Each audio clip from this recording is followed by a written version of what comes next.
Women like you don't belong here. Sebastian Cole said it loudly enough for the entire ballroom to hear. A few guests laughed behind crystal champagne glasses. Others lifted their phones, eager to capture the humiliation unfolding beneath the gold chandeliers of the Palazzo Royale. Grace Miller stood beside the auction display in a deep blue gown that refused to hide a single curve of her body.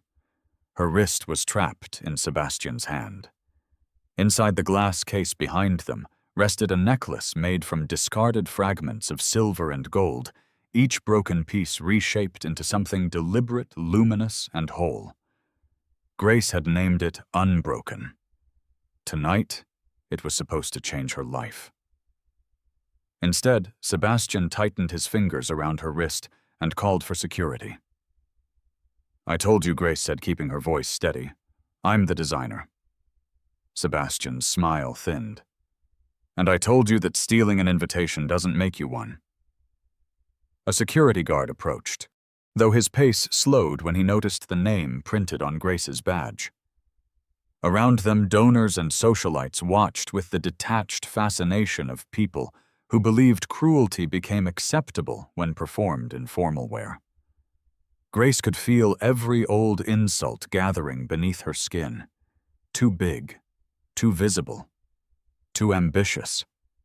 She had heard them in school hallways, job interviews, boutiques, and restaurants, where strangers assumed a woman her size should be grateful merely to enter. But this was different. The centerpiece of the charity auction was hers. She had spent 4 months shaping it by hand. The money it raised would support girls who had been bullied for their bodies, girls who had learned to shrink before anyone could order them to. Grace refused to shrink now. She pulled once, but Sebastian did not release her. "You should leave before you embarrass yourself further," he said. "This event has standards." Grace's eyes moved briefly toward the necklace. Something about it was wrong. The central silver fragment caught the chandelier light at the wrong angle. The tiny mark near the clasp, her private engraving, was missing. Her breathing changed. Sebastian noticed. For half a second, triumph flickered across his face. Then a chair scraped across the marble floor. "Take your hand off her." The voice came from the VIP section. Low, controlled, cold enough to drain every whisper from the ballroom. Dominic Moretti rose from his table. Men with political influence avoided his eyes. Hotel executives straightened in their seats. Even the security guard stopped moving. Dominic owned the Palazzo Royale, along with half the luxury properties lining the river. Newspapers called him a businessman. Prosecutors used less flattering words behind closed doors. The city's elite called him only when they needed a problem solved and never asked how he solved it. He crossed the ballroom without hurrying. Sebastian released Grace at once. "Mr. Moretti, this is a misunderstanding," he said. "I was protecting the auction from an intruder." Dominic's gaze settled on the red marks forming around Grace's wrist. "An intruder, she claims she designed the necklace." Grace could have waited for Dominic to defend her. Everyone else clearly expected him to. Instead, she faced the auction coordinator. "Check the artist list," she said. "Then lock the display case and pull the camera footage.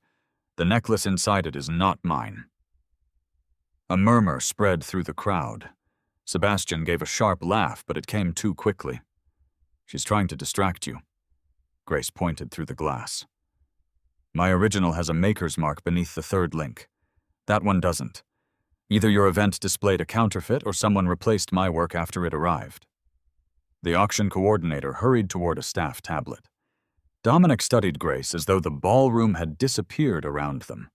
She was frightened he could see that, but she had not asked him to speak for her.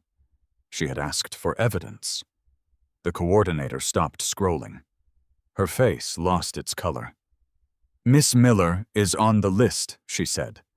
"She is the confirmed designer of the featured piece." Several phones lowered. Sebastian's jaw tightened. Even exposed, he refused to apologize. A name on a list doesn't change what everyone can see, he said. His gaze traveled over Grace's body with open contempt. She still doesn't fit in a room like this. Dominic could have ordered security to remove him. He did not. He simply walked past Sebastian and stopped before Grace. Then the most feared man in the city extended his hand. "Miss Miller," he said, "may I have the honor of escorting you inside?" The ballroom seemed to hold its breath. Grace studied his open palm.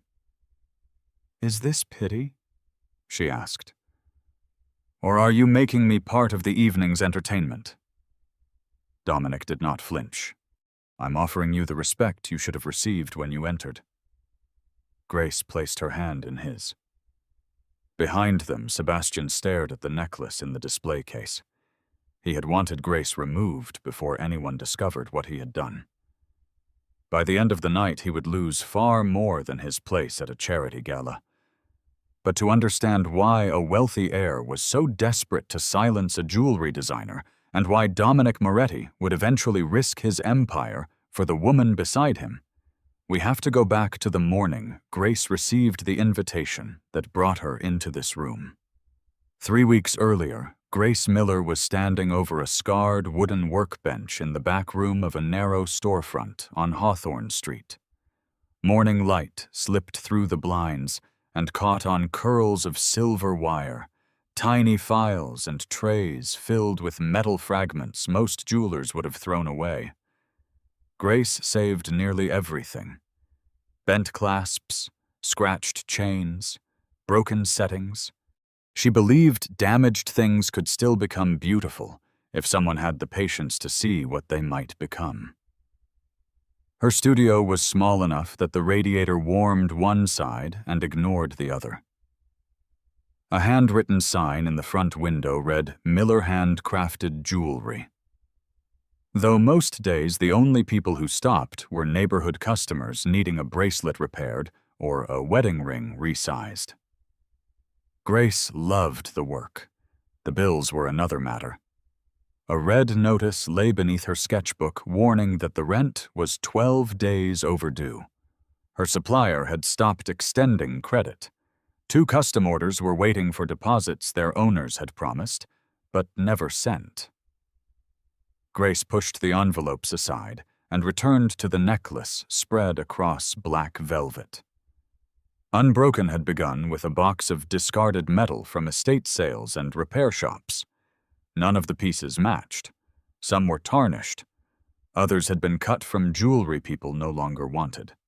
Grace had spent months joining them without disguising their scars. At the center, she placed a silver fragment from her mother's sewing box. Her mother, Ellen, had never owned expensive jewelry. She worked alterations from the dining room table and kept spare buttons, needles, and scraps in old cookie tins. Whenever Grace came home crying over another joke about her weight, Ellen would make tea and return to her stitching. "People criticize what they don't have the courage to understand," she once told her. Grace had been 16 then. At 32, she still heard those words whenever someone suggested her designs were too bold, her prices too high, or her body too visible. Ellen had died 5 years earlier before Grace opened the studio. The silver fragment in Unbroken was the last piece of her mother's favorite brooch. Grace ran her thumb above it without touching the polished surface. Then the bell over the front door rang. A delivery driver entered carrying a cream envelope thick enough to feel expensive. "Grace Miller." "That's me."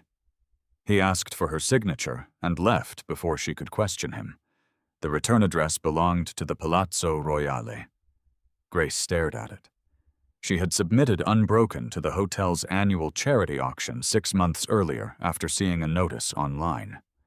The application fee alone had forced her to delay paying an electric bill. Thousands of artists had applied. She had heard nothing since. Inside the envelope was an embossed invitation and a letter from the auction committee. Her necklace had been selected as the featured piece. Grace read the sentence twice, then a third time.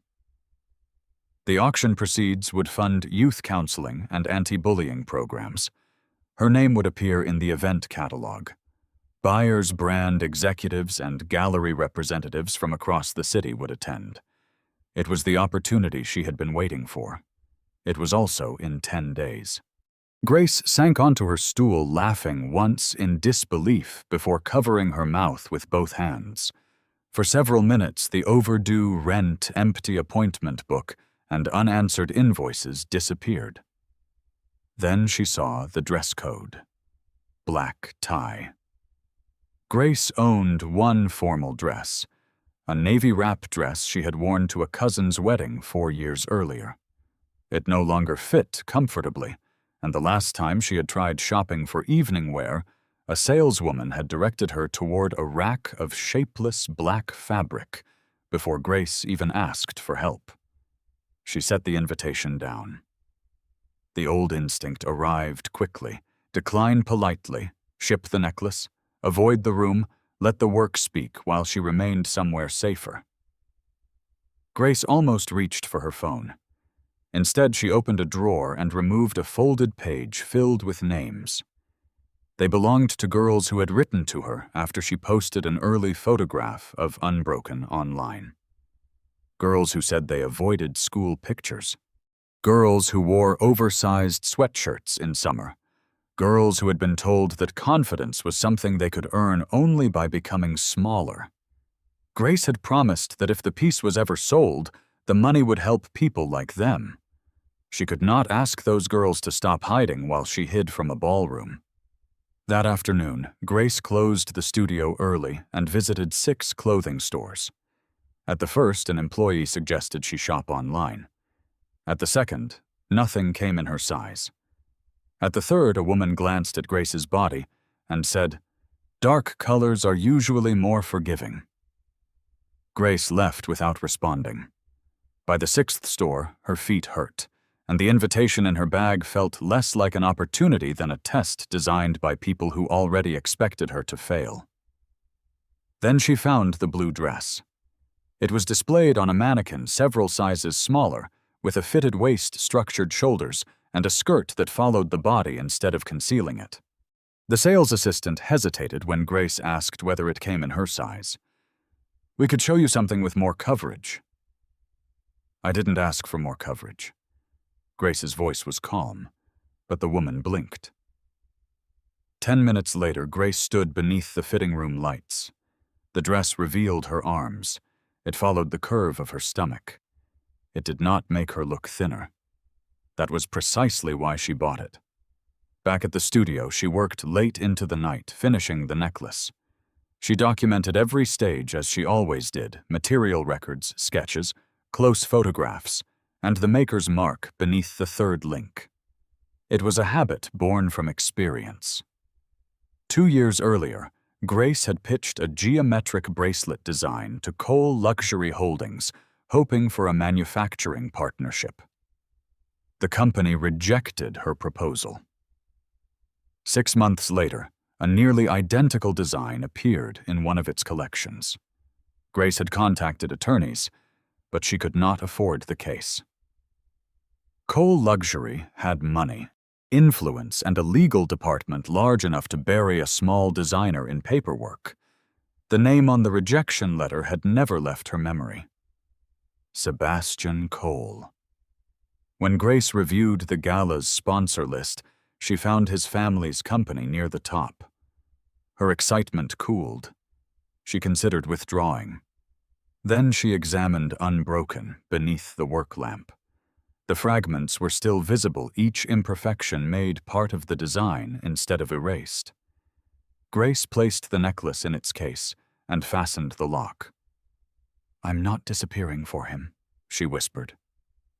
The next morning, a courier from the Palazzo arrived to collect the piece. Grace photographed the sealed case before handing it over. She recorded the tracking number, the courier's name, and the exact time. As the van pulled away, unease pressed against her ribs.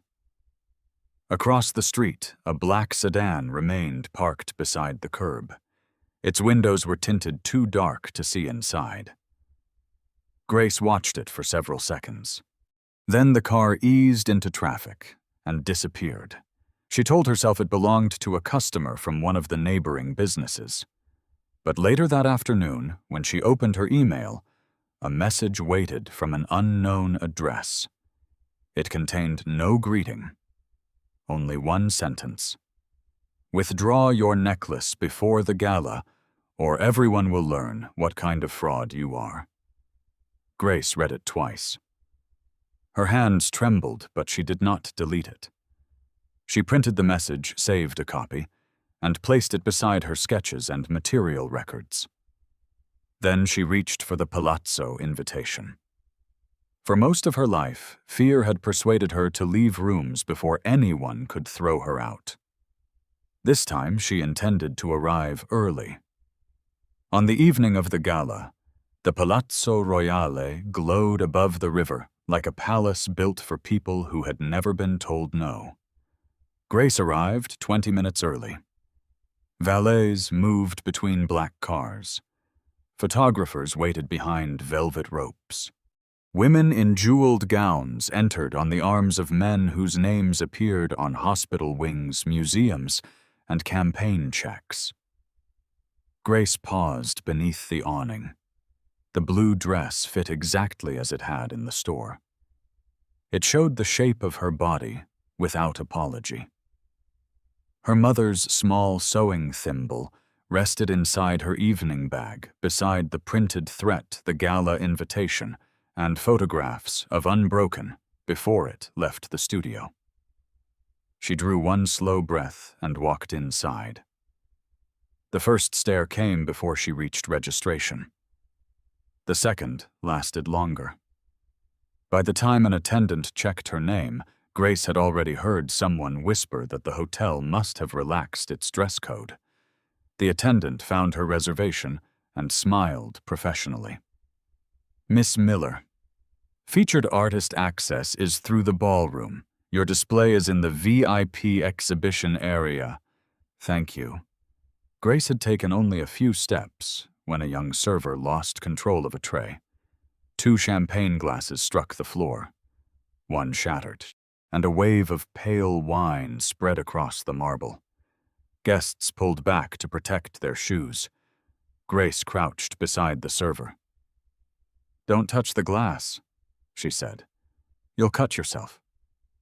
She lifted the unbroken stemware while the embarrassed young man gathered the larger pieces with a towel. "I'm sorry," he whispered. "You don't need to apologize to me." A hotel manager approached with irritation already forming across his face. Grace stood before he could reprimand the server in front of everyone.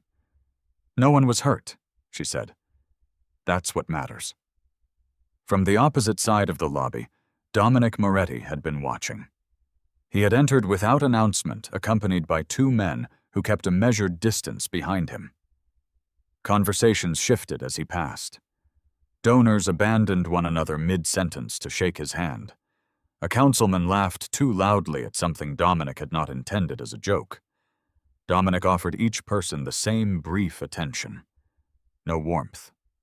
No rudeness. No invitation to remain. He was 41, dressed in a black suit without a visible label, and carried the kind of authority that made other powerful people check their posture. The newspapers described him as the owner of hotels, casinos, freight companies, and redevelopment projects. The city described him more carefully. Some said the Moretti family had controlled the docks for 3 generations. Others claimed Dominic had inherited an empire built on bribery smuggling, and fear then made it respectable enough to survive public scrutiny. No accusation had ever reached a courtroom. Dominic rarely commented on any of it. He had attended the gala to meet investors from Chicago and settle a dispute involving one of his shipping companies. The charity auction was useful publicity, nothing more. Then he noticed Grace helping the server. She never glanced toward him. Everyone else did. Some stared with fear, others with calculation.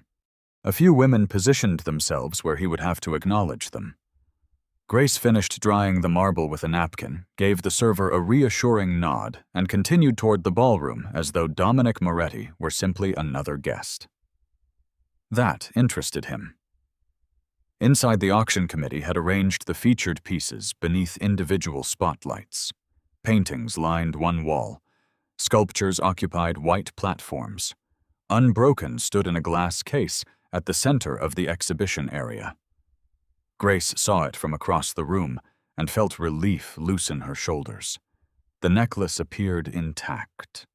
From that distance, she could not inspect the maker's mark, but the silver centerpiece and asymmetrical chain matched the photographs she had taken. She moved toward the display.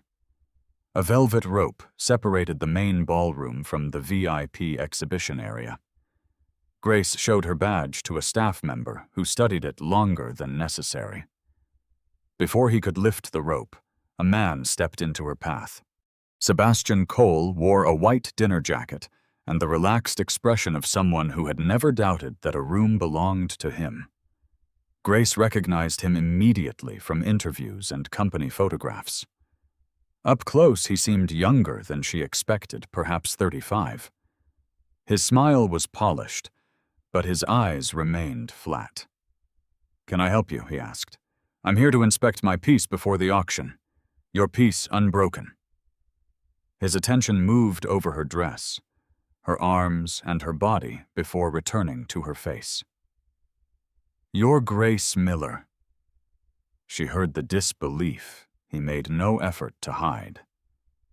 "Yes." Sebastian gave a small laugh. "I expected someone else. Someone thinner." The question caught him off guard. His smile recovered quickly. "I was going to say someone more established." Grace held out her badge. "The committee selected my work. I need to confirm the display condition." Sebastian did not examine the badge. Instead, he placed one hand on the velvet rope. "This section is restricted to sponsors, major donors, and invited artists. I'm an invited artist. Then show me your invitation." Several nearby guests began listening. Grace removed the embossed card from her bag and handed it over. Sebastian inspected the name, then rubbed one thumb across the seal as though testing whether it had been copied. This could belong to anyone. "It has my name on it. Names can be printed." Grace extended her hand for the invitation. He did not return it. A member of the auction committee noticed the exchange but remained beside a donor pretending to study a painting. Sebastian's family had contributed nearly $1 million to the hotel's charitable foundation. No employee wanted to challenge him publicly. Grace understood the calculation. She had seen it before, whenever power behaved badly in a room full of people whose salaries depended on silence. Sebastian lowered his voice. "You should leave while you still can." Grace studied him. The anonymous email had contained the same demand. "Did you send me a message telling me to withdraw?" A muscle shifted near his jaw. "I have no idea what you're talking about. You knew my name before I introduced myself. It's printed on the badge you keep waving around. But you didn't read it." For an instant, his confident expression cracked. Grace felt the hidden shape of the danger without yet understanding it. Sebastian handed back the invitation. "You submitted a necklace to one of our affiliated competitions years ago, didn't you?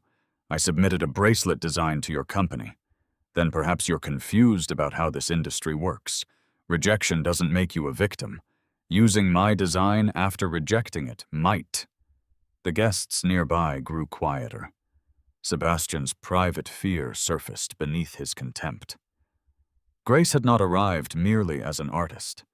She was a witness to something his family had buried beneath contracts, lawyers, and reputation. He leaned close enough that only she could hear. "Be careful, Miss Miller. People with struggling businesses sometimes make reckless accusations when they need money." Grace's fingers tightened around the invitation. The studio rent was overdue. He might already know that.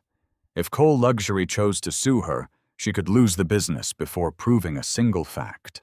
She could walk away now, protect what little she had, and let the necklace sell without her. Then she saw a girl near the display, perhaps 12 years old, reading the card beneath Unbroken. The girl wore a loose black sweater despite the warm room, and kept pulling the fabric across her stomach whenever someone passed. Grace recognized the gesture. She lifted her chin. "I'm not here to discuss your company," she said. "I'm here because my work earned a place in this auction." Sebastian's smile vanished. He signaled toward a security guard. "If you insist on causing a scene, I'll have someone remove you." Grace opened her bag and took out her phone. On the screen were the photographs of the sealed necklace case, the courier receipt, and the close image of her maker's mark. "I'm not causing a scene," she said. "I'm creating a record." Across the ballroom, Dominic noticed Sebastian blocking her path. He also noticed that Grace was no longer watching the man's face. She was studying the display case behind him. The clasp of Unbroken had shifted several inches from where the curator's photograph showed it that morning. Someone had opened the case, and Sebastian was standing between Grace and the first sign that her work was already in danger. Grace moved toward the display case. Sebastian shifted with her. "The piece is under hotel supervision," he said. "You don't get to touch it whenever you feel like it. I'm not asking to touch it. I'm asking the curator to verify the seal. The curator is busy." Grace raised her phone and photographed the case from 3 angles. Sebastian reached for it. She pulled the phone back. "Do that again," she said. "And the next photograph includes your hand." A donor nearby covered a smile with his glass. Sebastian noticed. His voice dropped. "You think making a spectacle of yourself will help your career? No, I think documenting my property will." The security guard arrived beside them. His name tag read, Martin Reyes. "Is there a problem?" Mr. Cole Sebastian pointed at Grace as if identifying a stain. "She's entered a restricted area and is harassing guests." Grace showed Martin her invitation artist badge, courier receipt, and the email from the auction committee confirming her access.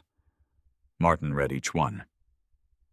"She appears to be authorized," he said carefully. Sebastian's expression hardened. "My family funded this event, and she designed the featured necklace," Martin replied. It was not a challenge, only a fact. Yet Sebastian heard it as disobedience. "Find your supervisor." Martin hesitated, then radioed for assistance. Grace could have felt victorious. Instead, unease deepened in her chest. Sebastian was spending too much effort keeping her away from the case. She enlarged the photograph on her phone. The clasp sat at a slightly different angle, but the maker's mark was hidden beneath the velvet mount. She could not prove anything without opening the display. A woman from the organizing committee hurried over. Her badge identified her as Elaine Porter, auction director. "Miss Miller." "I apologize for the confusion," Elaine said. "We'll inspect the piece before it goes on stage. I'd like to be present." "That won't be necessary." "It is necessary to me." Elaine's smile became strained. "The chain of custody is secure. Then verifying it should be simple." Sebastian folded his arms. "You're accusing the Palazzo of mishandling a valuable item because a clasp moved. I'm asking for a documented inspection."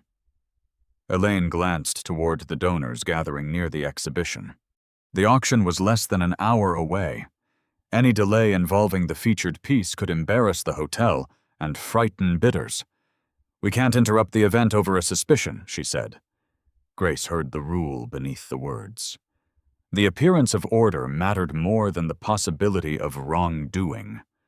"What happens if the necklace reaches the stage and it isn't mine?" Elaine lowered her voice.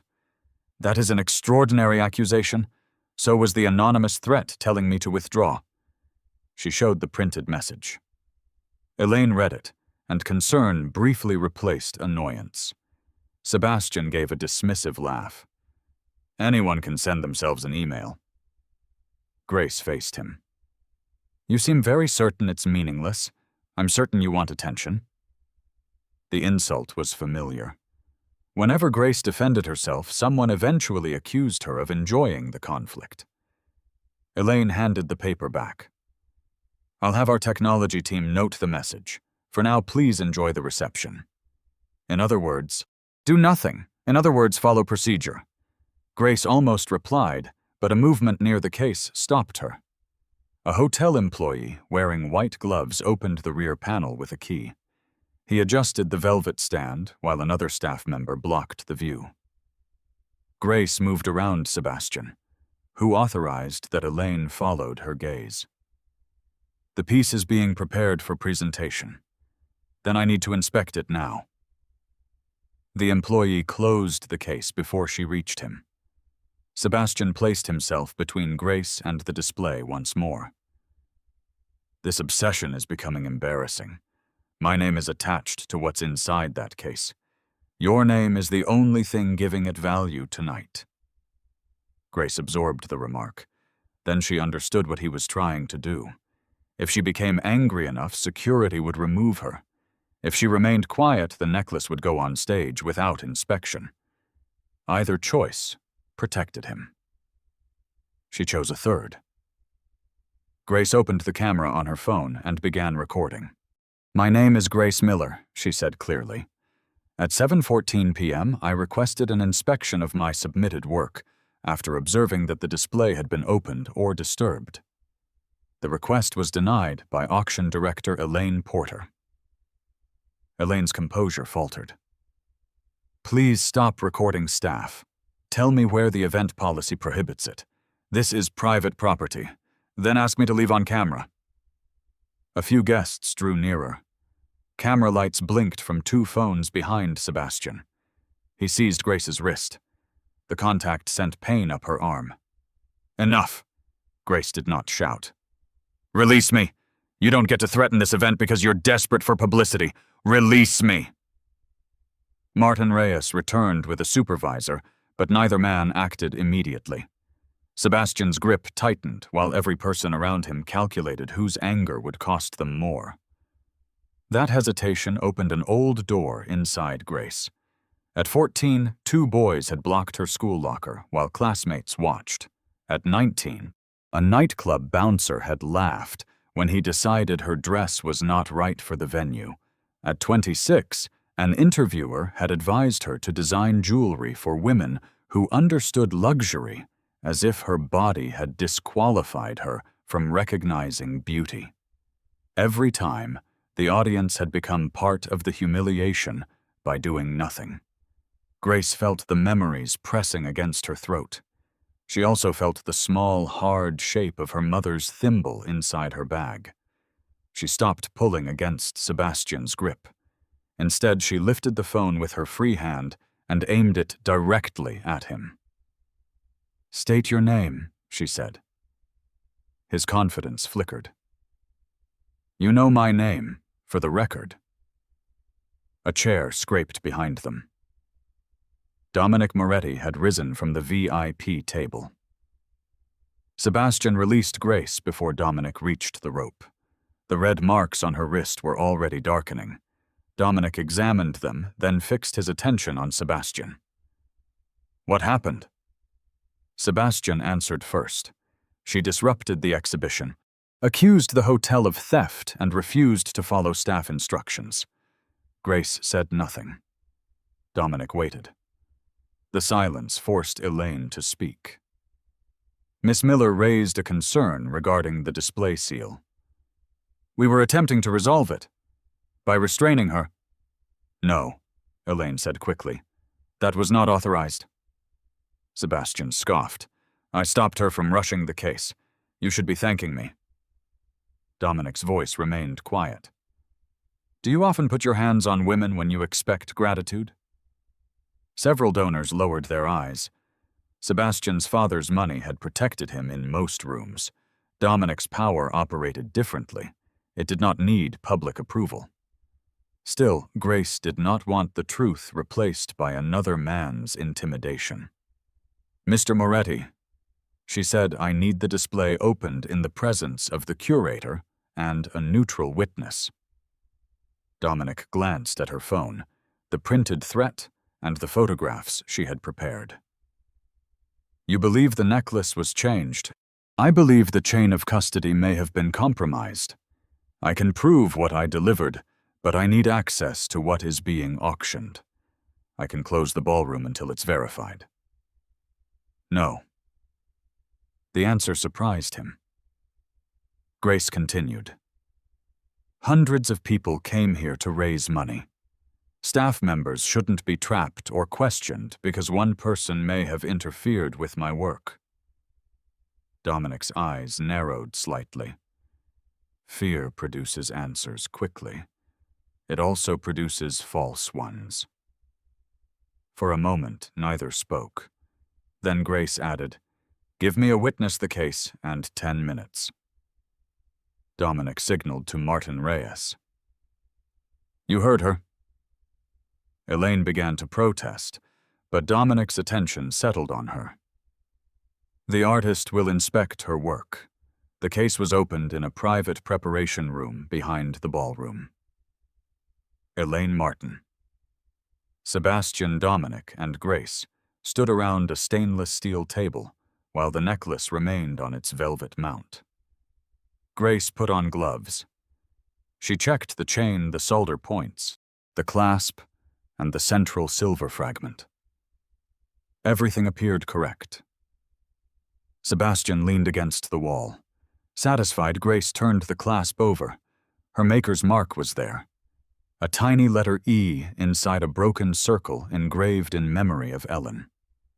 Relief came first. Then doubt. The mark was too deep. Grace always cut it with 3 shallow strokes because the silver fragment was thin.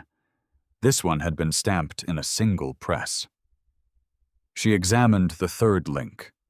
A hairline seam ran along the edge where no seam should exist. The necklace was an extraordinary copy, good enough to survive a casual inspection, good enough to fool bidders from a distance, but it was not unbroken. Grace removed her gloves. This is counterfeit. Elaine stared at her. You just found your mark. Someone copied it. Sebastian laughed. So your evidence proves you're wrong, and now the evidence is fake too. Grace placed her phone beside the necklace and opened a close photograph from her studio. My engraving is uneven by design. 3 strokes. The one on this piece was machine stamped, and the central fragment should contain a trace of blue enamel on the reverse side from my mother's brooch. She lifted the copy carefully. The back was clean silver. Dominic's expression changed. Elaine whispered, Where is the original? Grace met Sebastian's eyes. His smile remained, but one hand had tightened around the edge of the table. I don't know yet, she said, but whoever made this copy had access to my design records or to someone who had stolen from me before. Sebastian pushed away from the wall. This is insane. Grace slid her studio photograph toward Martin Reyes. Secure the case, preserve the camera footage, record everyone who entered this room. Then she faced Elaine. And do not let that necklace reach the stage under my name. From the ballroom came the sound of applause as the auctioneer welcomed the crowd. The event had begun.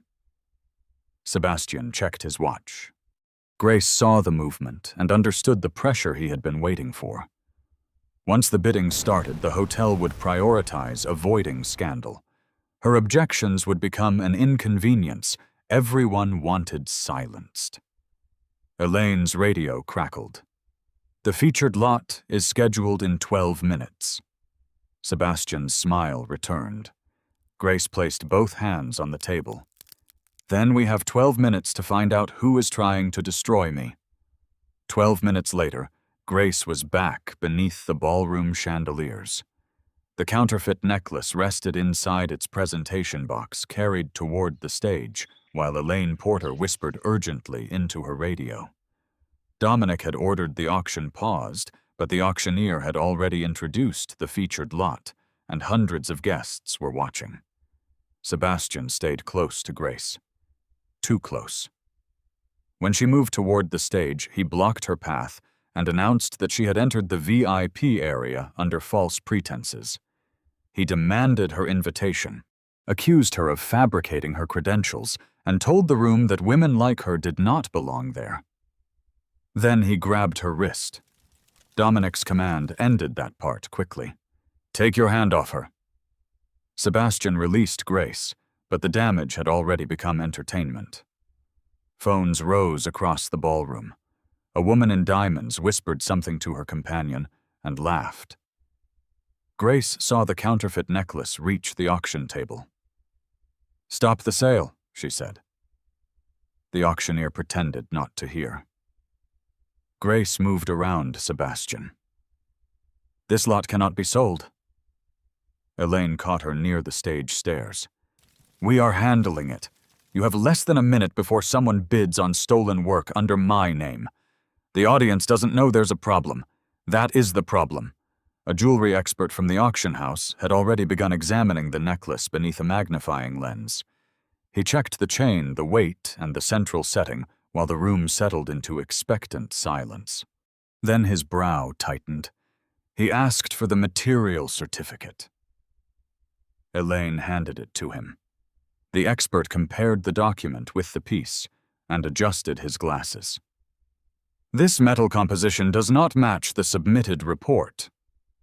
The first murmurs began. Sebastian acted before Grace could speak. He approached the stage with the solemn expression of a man reluctantly revealing someone else's crime.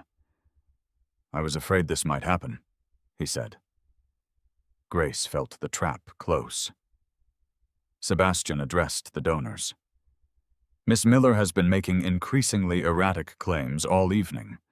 Now we discover that the item she submitted may not be what she represented." "That is not my necklace," Grace said. He spread his hands. "Convenient." The expert examined the clasp again. "The piece carries a maker's mark matching the documentation." "It was copied," Grace replied. Sebastian shook his head, as though disappointed by her desperation. She provided a low-quality imitation, waited until an expert discovered it, and now claims someone else switched it. Several guests began speaking at once. Fraud, counterfeit, publicity stunt. Grace heard the words move through the room faster than truth ever did. A reporter near the front started typing into her phone. One of the live stream cameras swung away from the auctioneer and settled on Grace. Sebastian had not merely planned to remove her. He had planned to make her famous for the wrong reason. Dominic approached the stage. "End the auction," he told Elaine. Sebastian's father, Charles Cole, rose from the sponsor table. "This event has contracts, Mr. Moretti. You cannot shut down a charitable auction because an unverified designer is embarrassed." Dominic's voice cooled. "She is verified. Her product is not." Grace saw what would happen next. Dominic would use his authority. The Coles would call it intimidation.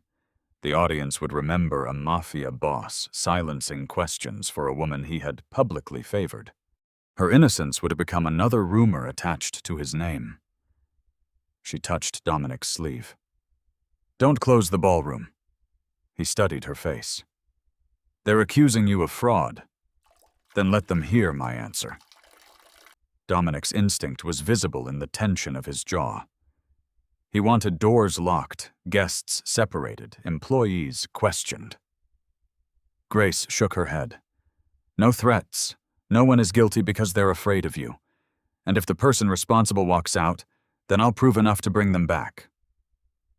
Dominic gave a single nod. Grace climbed the stage alone. The lights were harsher there. They revealed every tremor in her hands, and every red mark Sebastian had left around her wrist. She stood beside the imitation of unbroken. "My name is Grace Miller," she began. "I designed the necklace listed in tonight's catalog. The piece on this table is not the one I created." Sebastian laughed from below. "You expect us to believe someone produced a perfect copy in secret? It isn't perfect." Grace requested the overhead camera used to display auction items on the ballroom screens. Elaine hesitated, then allowed a technician to position it above the necklace. Grace enlarged the clasp. "My maker's mark is meant to resemble a broken circle around the letter E. I engrave it with 3 shallow cuts because the central fragment is thin." She displayed a photograph from her studio. On the screens, the difference became visible. 3 delicate strokes in the original. 1 deep machine stamp in the copy. Grace continued. "The reverse side of the centerpiece should contain blue enamel from an older brooch. It belonged to my mother. I preserved that mark because unbroken was never meant to look untouched." The expert lifted the counterfeit. Its reverse side was clean. A silence changed texture. Sebastian recovered quickly. "Photographs can be altered, and sentimental stories do not establish ownership." Grace had expected that. She placed her sketchbook beneath the camera. Page after page showed measurements, solder points, material notes, and dated revisions. Then she opened the folder containing her supplier records and photographs of the work in progress. "These are the design sketches, material files, and construction images. They show the necklace being made from the first arrangement to the final clasp." Charles Cole called from his table. "Any competent jeweler could assemble those after the fact." Grace met his eyes. "Then let your son explain why your company released my bracelet design 2 years after rejecting it." The room shifted again. Sebastian's face tightened. "This has nothing to do with tonight. It explains why you knew who I was before reading my badge. It explains the threat ordering me to withdraw. And it explains how someone connected to your company might already possess my design files." Sebastian climbed the first stage step. "This woman is defaming my family because her business is failing." There it was. The practical threat beneath every insult. He wanted the audience to see overdue bills instead of stolen work need, instead of truth. Grace did not raise her voice. "Yes, my studio is struggling." A few guests exchanged glances. "I am behind on rent. I have lost contracts to larger companies. I cannot afford an army of attorneys." Sebastian smiled, believing she had weakened herself. Grace continued. "But financial difficulty does not erase authorship. A small designer does not become dishonest merely because a rich company can survive a lawsuit longer." Applause began somewhere near the back. One person, then another. Sebastian spoke over it. "You still cannot prove anyone switched the necklace. Not yet." The applause faded. Grace glanced toward Martin Reyes. "Has the security footage been preserved?" Martin nodded from beside the stage. "We are retrieving it now." Sebastian's assistant appeared near a side exit. He carried no coat, though every other guest had checked one at the entrance. His eyes met Sebastian's for a fraction of a second. Then he walked faster. Grace noticed. So did Dominic. Dominic signaled to Martin, but Grace raised her hand. "Ask him to stay. Do not touch him." Martin approached the assistant calmly. The man stopped. Elaine's radio crackled. A staff member's frightened voice came through. "We found an interruption in the exhibition camera feed. 8 minutes are missing." Sebastian exhaled through his nose. "There. No footage. No proof." Grace examined him. He had answered too quickly. She asked Elaine who has access to the recording system's security management and senior event staff, and sponsors Gnome. Sebastian smiled again. Then perhaps you should accuse the hotel. A young server stood near the edge of the crowd holding an empty tray against his chest. It was the same man Grace had helped in the lobby. He seemed to be trying to speak, but fear kept stopping him. Grace descended from the stage. She did not call him out. She did not ask Dominic to command him. She walked close enough that he could hear her without the entire ballroom watching his face. "You are not in trouble," she said. The server swallowed. "I saw someone open the case." Elaine froze. Grace asked, "Who?" The young man stared toward Sebastian's assistant. "He gave me money to leave my station. I didn't take it, but I went to tell my manager. When I came back, he was beside the display with a hotel key." Sebastian rushed forward. "He's lying." The server flinched. Grace moved between them. "You will not threaten him." Sebastian stopped, inches away. "You think one frightened waiter can destroy my family?" "No," Grace said. "I think the truth can." Martin asked the assistant to empty his pockets. The man refused. Dominic's security team closed the exits without touching a single guest. A police liaison attached to the event was called to witness the search. In the assistant's jacket, they found a duplicate display key and a small electronic device capable of disrupting a camera signal. The ballroom understood before Sebastian did. He kept talking. "The device proves nothing. Employees carry equipment. Keys are copied. This could have been planted." Grace returned to the stage and lifted the counterfeit necklace. "Then where is the original?" No one answered. A notification sounded from Elaine's tablet. The hotel's loading dock camera had captured a vehicle leaving 20 minutes earlier. The plate belonged to a logistics company owned by Cole Luxury Holdings. Sebastian stared at the screen. For the first time that evening, he had nothing prepared to say. Then Martin's radio came alive. "We stopped the vehicle 2 blocks away. There's a locked jewelry case in the trunk." Grace's fingers tightened around the imitation. Inside that case was more than a necklace. It was the first undeniable sign that the secret Sebastian had buried for years was finally being carried back into the room. The locked case returned to the palazzo under police escort. No one left the ballroom. Guests remained beside half-finished drinks, while hotel security documented the chain of custody. Elaine Porter brought the case to the stage, accompanied by Martin Reyes and Detective Laura Bennett, the police liaison assigned to the gala. Sebastian stood near his father's table. His white jacket no longer made him look untouchable. It made him easy to find.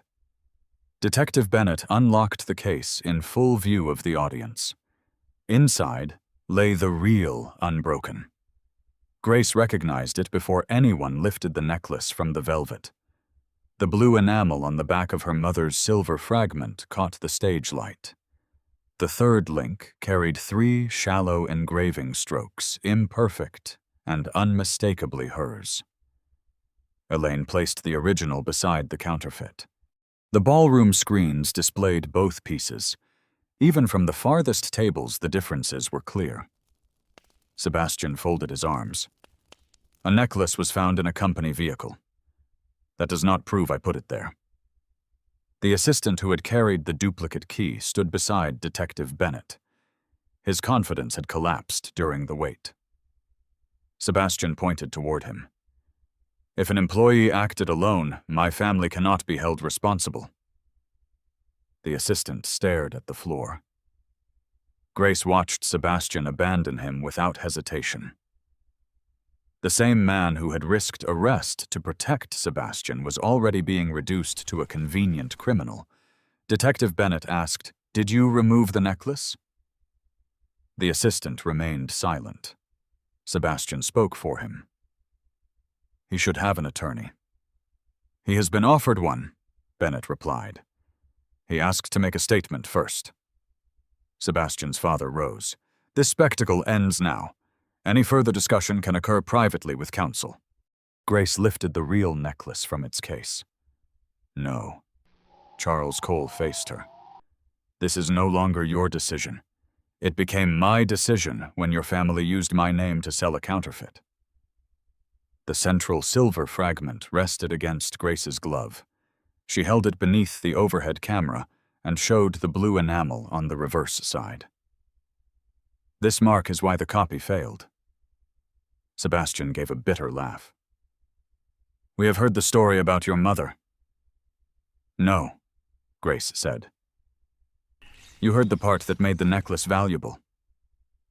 She set unbroken down gently. My mother repaired clothes for families who treated her like furniture. She spent years making wealthy people appear elegant, while they pretended not to know her name. Dominic's attention sharpened. Grace continued. She saved every scrap, because she believed waste was often just value someone had failed to recognize. This silver came from her brooch. I left the enamel because I wanted the necklace to carry proof of where it came from. The audience had admired Unbroken as a luxury object. Now they understood it as a record. The scars were not flaws to be concealed. They were the reason the piece existed. Grace addressed Sebastian. You copied the shape. You copied my mark. But you removed the history because history never mattered to you. His smile vanished. You are turning sentiment into evidence. The necklace is the evidence.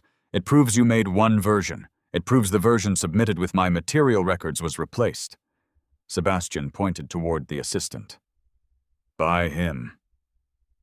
The young man finally raised his head. Mr. Cole gave the order. A chair shifted at the sponsor table. Charles Cole said, "Be very careful." The assistant's voice shook. You told me to switch the necklace after Miss Miller arrived. You said she would notice eventually, but by then the expert would have called it fake. Sebastian moved toward him. Dominic's men did not intervene. Grace did. She placed herself between them. Let him finish. The assistant swallowed. He said the audience would believe a rich sponsor before they believed her. The words struck harder than any insult Sebastian had delivered. They explained the entire design of the humiliation. The counterfeit was never meant to survive close inspection. It only needed to fail publicly while Grace stood beside it. Detective Bennett asked about the missing footage. The assistant nodded toward the device recovered from his pocket. Mr. Cole's office gave it to me. He told me which camera to interrupt and which loading entrance to use. Sebastian's composure broke. You were paid to follow instructions, and now you are inventing whatever saves you. I kept the messages. The assistant removed his phone from an evidence pouch after Bennett approved. A technician connected it to the ballroom screen. A short exchange appeared. Move the original before lot 12. Use the replica from the black case.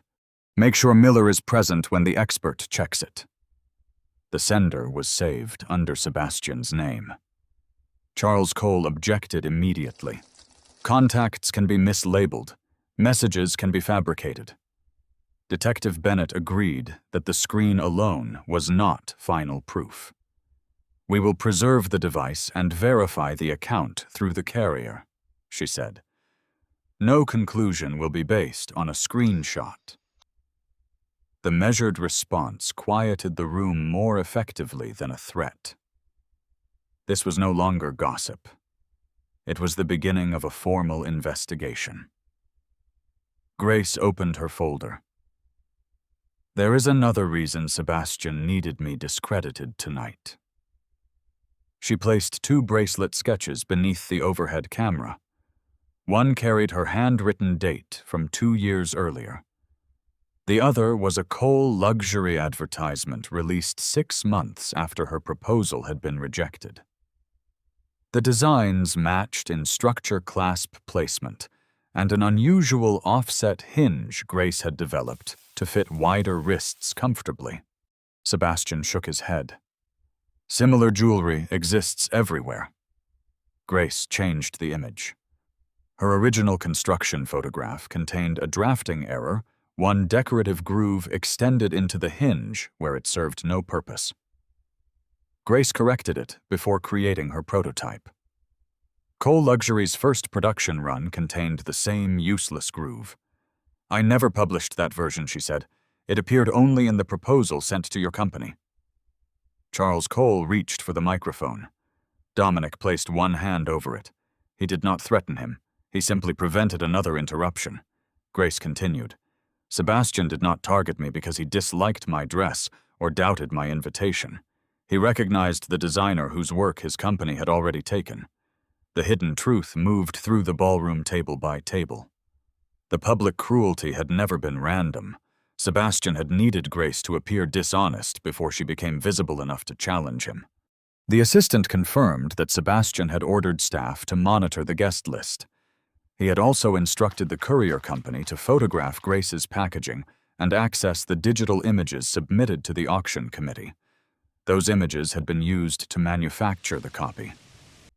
Elaine's face tightened. "Our submission archive was accessed through a sponsor account." Martin checked the access report on her tablet. "The account belongs to Cole Luxury Holdings." Supporting proof settled beside the necklace. One emotional truth. One factual confirmation. Sebastian understood too late that neither could be laughed away. He reached for the real unbroken. Grace closed the case before his hand reached it. "No." His voice rose. "You think this makes you powerful? No. It makes the facts visible. You came here hoping for a confrontation. I came here hoping my work would help girls who had been taught to hate themselves." Grace faced the audience. Instead, some of you laughed while a man questioned whether my body made me worthy of entering the room. Several guests lowered their phones. "You did not respect me when I arrived. Some of you only changed when Mr. Moretti offered me his hand." Dominic accepted the rebuke without looking away. Grace continued. "Fear is not respect. Proximity to power is not dignity, and I will not trade my silence for either one." Charles Cole approached the stage. "We can resolve this tonight. Your rent, your legal expenses, a licensing agreement, name the amount." Grace had imagined that offer for 2 years. There had been nights when money would have saved her studio.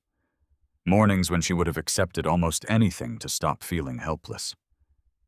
She closed her folder. "I will not sign a confidentiality agreement. You are making a serious mistake." "No. I made the mistake when I believed your company's money meant I had no right to fight back." Grace requested that Detective Bennett preserve her original proposal, the Cole production sample, the recovered messages, the access report, and both necklaces.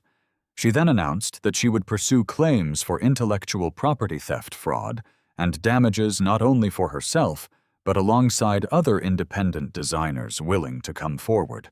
The decisive choice belonged to her. No order from Dominic could make it stronger. Elaine took the microphone. "Effective immediately, Cole Luxury Holdings is suspended as a sponsor, pending an outside review. The featured lot will be withdrawn until all evidence is documented." Detective Bennett informed Sebastian and his assistant that they were not free to leave while officers completed interviews. She made clear that arrests, if supported, would follow after evidence review rather than ballroom applause. Dominic finally addressed Sebastian. "You demanded that Miss Miller prove she belonged here." Sebastian said nothing.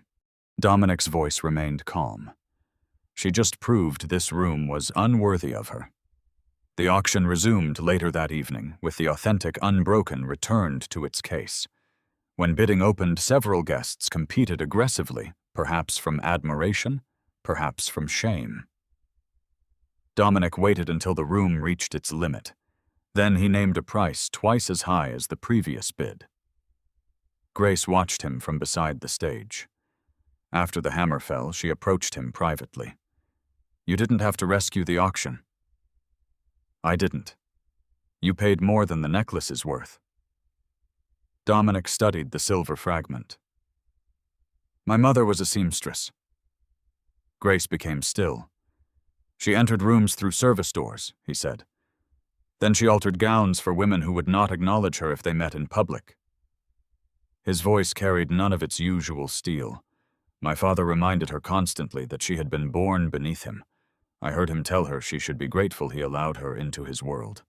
Grace saw pain behind the reputation old and carefully contained. Dominic continued. "She kept a tin of broken buttons because she said nothing should be discarded before someone understood its purpose." He placed the receipt on the table. "I bought unbroken because your mother's story reminded me of mine." Grace glanced at the necklace. For the first time that night, Dominic's power was not the most important thing about him. Behind them, officers escorted Sebastian toward a private interview room, while reporters began contacting other designers who claimed Cole Luxury had used their work. His family had entered the gala, believing money could decide who belonged. Before the week ended, their contracts would be frozen, their sponsorships reviewed, and their reputation opened to questions wealth could no longer silence. Grace had not destroyed them.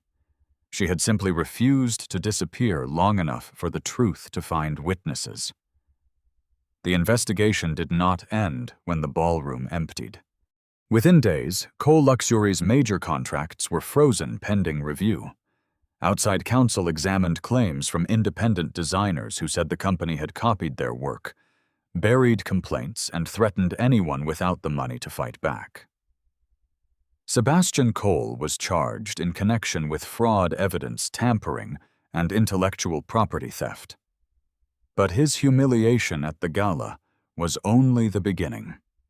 Months later, he joined his family and Dominic's uncle Vittorio Rinaldi in a far more serious case involving smuggling, extortion, kidnapping, and conspiracy to commit murder. Grace was one of the people who helped expose it. Working on a jewelry collection for Dominic's hotels, had placed her company near freight routes controlled by Vittorio. When illegal cargo was hidden inside shipments sent under her business name, Grace refused Dominic's demand that she leave the city. She studied her own material records. Every clasp stone package and delivery code passed through her hands. An unusual series of warehouse numbers led her to Vittorio's operation and proved that the shipments had been altered after leaving her studio. Vittorio kidnapped her before she could deliver the evidence. He brought her back to the Palazzo Royale and tied her inside the same ballroom where Sebastian had once tried to have her removed. This time Dominic came prepared to surrender his empire for her life. Grace did not wait to be rescued. She used a sliver of metal hidden inside one of her bracelets to cut through the restraints. Then she triggered the fire system, seized the device containing Vittorio's records, and transmitted the evidence to her attorney. When Sebastian tried to stop her, she drove a chair into his path and escaped his grasp. When Vittorio aimed a gun at her, Dominic lowered his own weapon and offered himself in exchange. Grace threw a metal brooch, knocking Vittorio's hand aside long enough for Dominic's loyal men and the police to enter. Dominic had the chance to kill his uncle. He did not. He remembered Grace telling him that power did not have to end in blood. Vittorio, Sebastian, and their accomplices were handed over with the evidence needed to prosecute them. Grace's records cleared her of every accusation. The public finally understood that she was not a helpless woman protected by a dangerous man. She had defended her work, uncovered the shipping scheme, preserved the proof, and fought her way out of the trap. Dominic changed more slowly. He began withdrawing from the illegal operations inherited from his father. He provided investigators with information about violent networks, legalized the companies that could be saved, and closed those that could not. Inside his hotels, employees gained formal channels to report harassment without retaliation. Managers could challenge his decisions. Fear was no longer treated as loyalty. Dominic did not ask Grace to return to him. After she discovered that he had placed guards around her without permission, she had ended their relationship. "You offered your hand," once she told him. "That did not give you the right to guide every step I took afterward." He had wanted to argue that danger justified control. Instead, he listened. For nearly a year, he proved he could protect people without owning their choices. Grace used the success of her collection to open a studio called Belong. She hired artists who had been rejected because of their age bodies, accents, disabilities, or backgrounds. Their work appeared under their own names, and every contract guaranteed creative ownership. The studio also funded counseling and legal support for young women harmed by body shaming and workplace discrimination. Unbroken remained displayed in its entrance. Dominic had purchased it, but he placed it on permanent loan to Grace with no conditions attached. The blue enamel on the back was still visible. Nothing had been polished away. On opening day, Grace welcomed reporters, customers, and young designers into the studio. Dominic arrived alone. No guards entered with him. No table was cleared. He waited at the back of the line until Grace chose to approach. "The first time we met, he said I offered you my hand because I wanted everyone to see that you belonged in that room." Grace waited. "Now I understand you never needed their permission," he continued. "I only want to know whether you will let me enter your life. Can you walk beside me without deciding the direction I'm learning?" That wasn't my question. Dominic accepted the correction. "Yes," he said. "And when I forget, you have the right to walk away." Grace studied him long enough to make clear that his name, money, and power would not answer for him. Then she agreed to one ordinary dinner. No private ballroom, no closed restaurant, no expensive gift waiting beneath a napkin. They went to a small neighborhood place where Grace knew the owner and could laugh without wondering who was watching. Dominic opened the menu. "What do you want?" "Everything I like," she said. "And this time no one gets to judge." He smiled and ordered the same. 1 year later, Grace returned to the Palazzo Royale to receive the city's Designer of the Year award. She wore a deep blue gown she had created herself. The presenter mentioned that someone in that same hotel had once told her women like her did not belong there. Grace stood at the microphone while hundreds of faces waited. "I spent years believing I had to become smaller to deserve space," she said. "Smaller in my body, smaller in my dreams, smaller in the way I spoke." She rested one hand against the podium. "I do not need to be thinner, quieter, or more convenient to be worthy of this room." The applause rose slowly, then filled the ballroom. At the foot of the stage, Dominic extended his hand. He did not climb the stairs. He did not pull her toward him. He waited. Grace descended each step on her own. Only when she reached the floor did she place her hand in his. The woman once ordered out of that world now moved through it without asking permission, not because powerful people had finally accepted her, but because she had built a life no one else could define. Sometimes belonging is not about earning a place in someone else's room. Sometimes it begins when you stop shrinking and create a door of your own. What would you have done in Grace's place? Accepted the protection, or demanded the freedom to stand alone? Share your answer in the comments and subscribe for more stories about people who refuse to let cruelty decide their worth.